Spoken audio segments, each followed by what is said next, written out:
How do we teach our children about the issues of same-sex and the change of family scenarios that are happening in our times?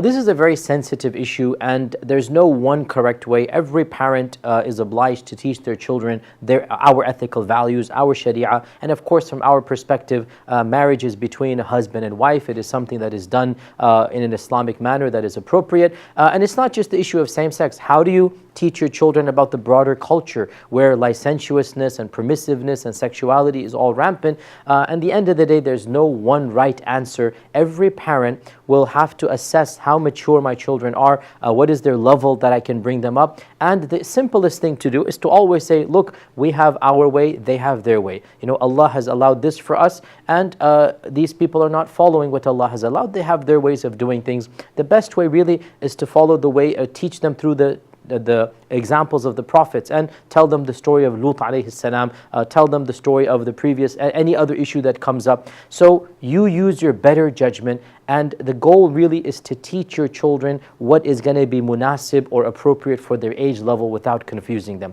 No one can tell you that better than you yourselves as parents. As well, I have to advise lots of dua and lots of love. We're living in very difficult times. There's so much haram around us. It's not just this issue, you know, drugs being legalized, alcohol everywhere, nudity, pornography, everything is out there. Really, you have to create a beautiful bubble in your house of love and of mercy and of the values of Islam, and make dua to Allah and teach your children bit by bit, and the rest really is you know, you've done your job. The rest is up to Allah subhanahu wa ta'ala.